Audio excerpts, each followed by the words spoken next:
বন্ধুগণ, প্রিয় দেশবাসী, জাতির জনক বঙ্গবন্ধু কন্যা অত্যন্ত স্পষ্ট অক্ষরে বলেছেন যে কতিপয় সেনা অফিসার চক্রান্তের মাধ্যমে তাকে দেশ ত্যাগে বাধ্য করেছেন। ওই সময় তিনি যদি দেশ ত্যাগ না করেন, তার নিয়ন্ত্রিত এসএসএফ যদি জনগণের উপরে গুলি করে, হাজার হাজার প্রাণহানি হয়। সেই কারণে তিনি হেলিকপ্টারে উঠতে বাধ্য হয়েছেন।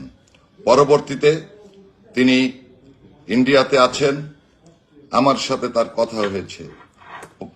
আমাদের প্রিয় নেত্রী বলেছেন যে আপনারা দিশেহারা হবেন না, আপনারা সংগঠিত হন, প্রতিরোধ করুন। অবিলম্বে তিনি আমাদের মাঝে ফিরে আসবেন।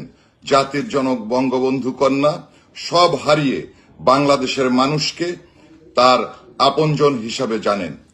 তার বাবার স্বাধীন করা বাংলাদেশে আবারও তিনি আসছেন, আর আমরাও অধীর আগ্রহ নিয়ে অপেক্ষা করছি। আপনারা যারা আমার এই লাইভ অনুষ্ঠান দেখছেন, শুনছেন, আপনারা সংগঠিত হয়ে, সুসংগঠিত হয়ে, ওই যারা আজকে আক্রমণ করছে, যারা প্রোপাগান্ডা ছড়াচ্ছে, তারা সংখ্যালঘু, আমরা সংখ্যাগুরু। আমরা এদেশ স্বাধীন করেছি, মুক্তিযোদ্ধা ভাইরা এখনো বেঁচে আছেন। আমরা মুজিবাদর্শের নেতাকর্মীরা আমাদের ব্যক্তিগত সকল ভেদাভেদ ভুলে গিয়ে আমরা মাঠে নামবো। দেশরত্ন শেখ হাসিনাকে সসম্মানে দেশে ফিরিয়ে এনে আগামী নির্বাচনে তাকে আমরা প্রধানমন্ত্রী নির্বাচিত করব ইনশাআল্লাহ। জয় বাংলা, জয় বঙ্গবন্ধু।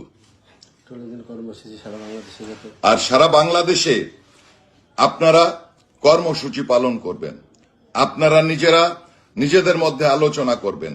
আপনারা জানেন পুলিশ বাহিনী উইথড্র হয়েছে, পুলিশ বাহিনী মাঠে কোনো কাজ করছে না।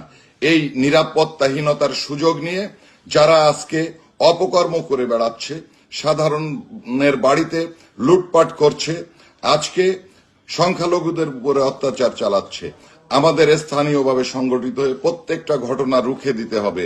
আপনারা সংগঠিত হন, ওই অপশক্তি কখনোই আমাদের সামনে দাঁড়াতে পারবে না। আপনারা কর্মসূচি নিন এবং কর্মসূচি পালন করুন, দেখেন রুখে দাঁড়ান। জয় আমাদের হবেই হবে। দেশরত্ন শেখ হাসিনার জন্য আমরা আন্দোলন করব। আমরা জাতির জনক বঙ্গবন্ধু শেখ মুজিবুর রহমানের আদর্শ বাস্তবায়নের জন্য যুদ্ধ করব। এখানে আমাদের পিছিয়ে আসার কোনো সুযোগ নেই, কোনো পথ নেই। জয় বাংলা, জয় বঙ্গবন্ধু। ধন্যবাদ।